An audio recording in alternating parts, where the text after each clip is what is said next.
Ever have one of those days where you could really use a big hug, but no one's around? Well, in today's Wisdom Wednesday, we're going to talk about where you can turn for support. But first, I have to cough. So hold on one second.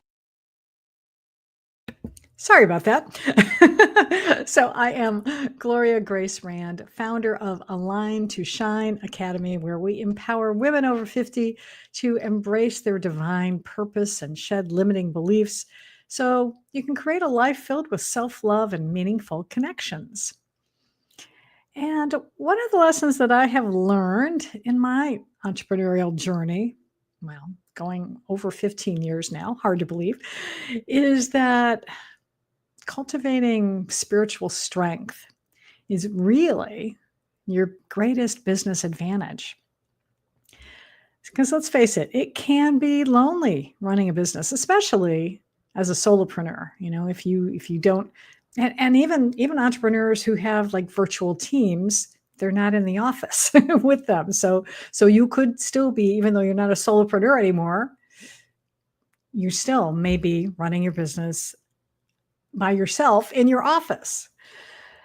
So when those times happen, when you may feel down and maybe something didn't work out quite well in your business, let's say, or maybe something's going on in your personal life.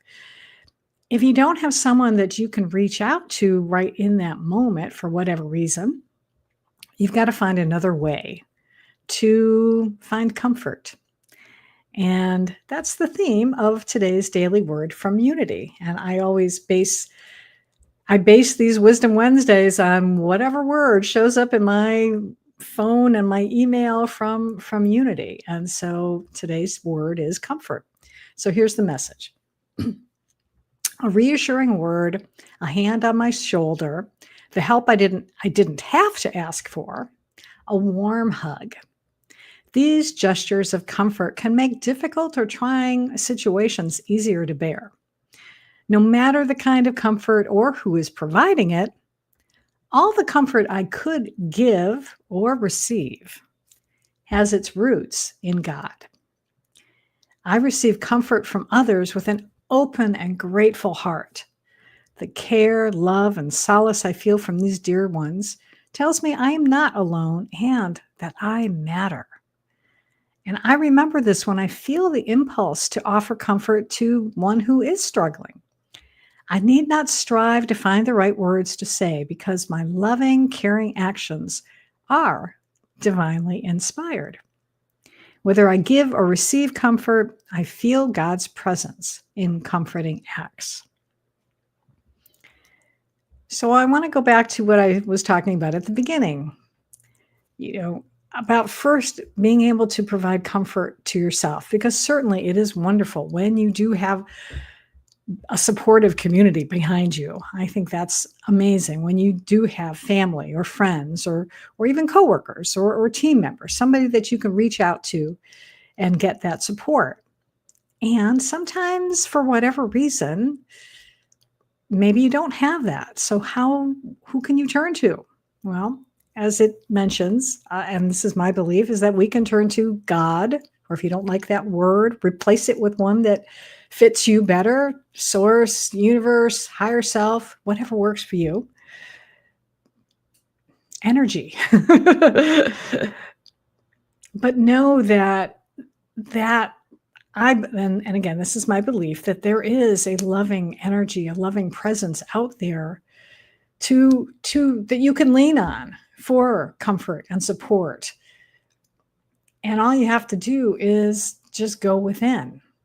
And that's why when I'm working with clients, one of the main things that I always recommend is that they do some kind of practice that allows them to get in touch with source, with your higher self, with God, whether that's meditation, mindfulness, going for a walk, journaling. Journaling's a great way to do it too.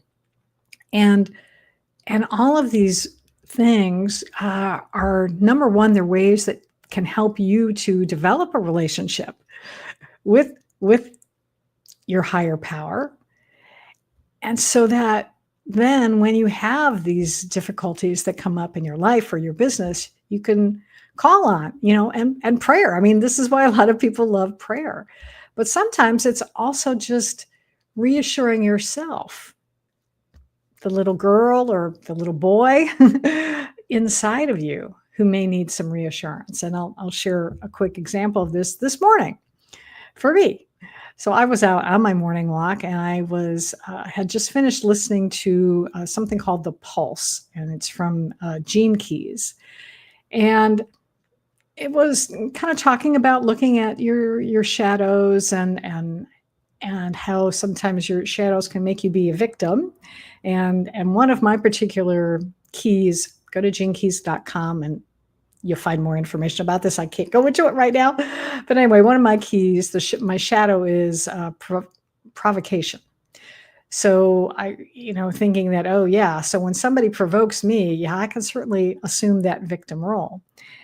And for whatever reason, I just started getting emotional and the other part was the higher aspect of being a victim. They were talking about Gene Key 55 today.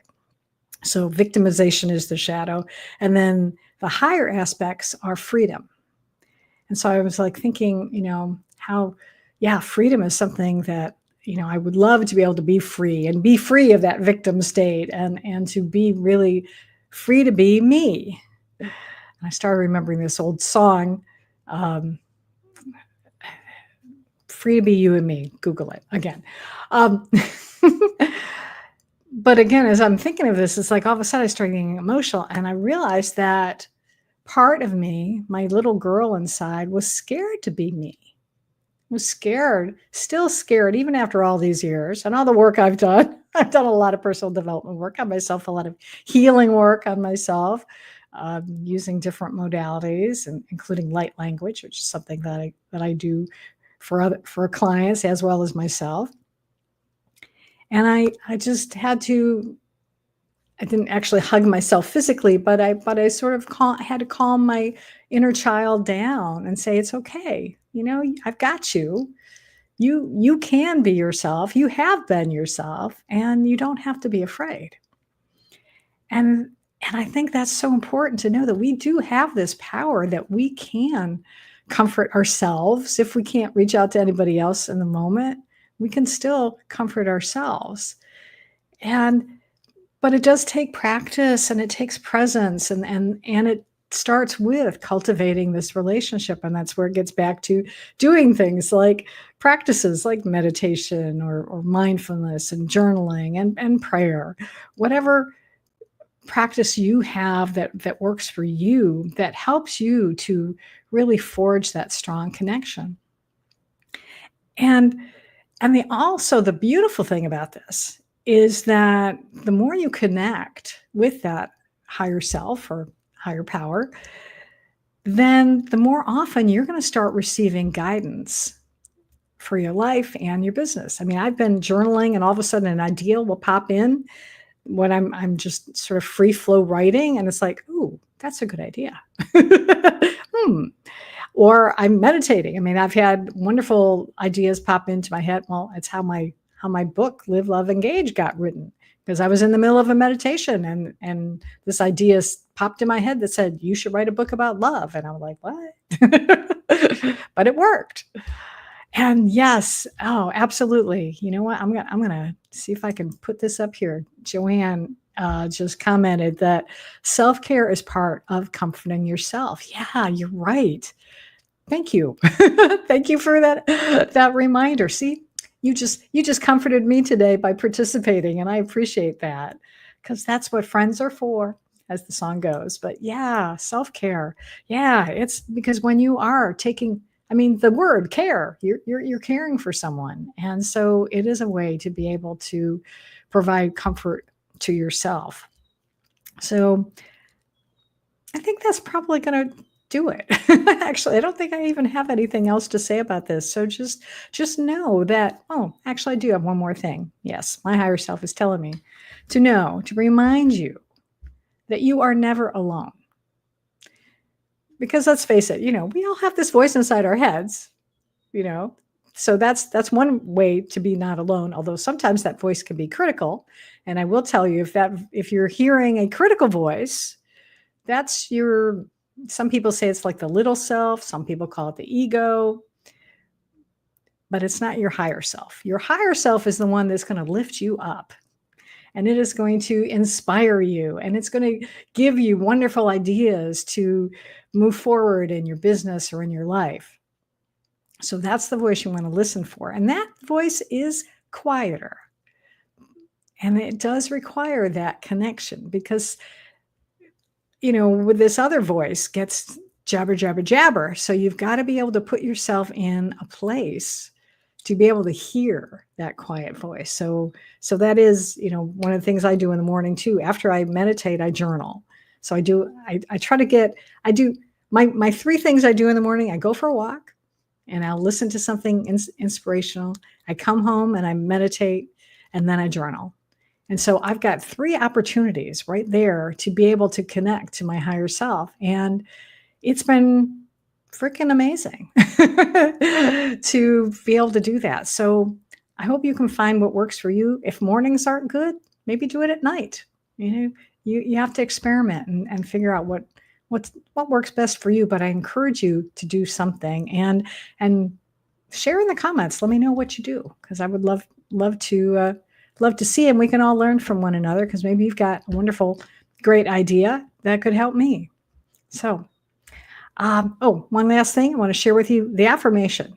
Daily Word always includes an affirmation with their message. So the affirmation is, I am comforted by God's presence and power.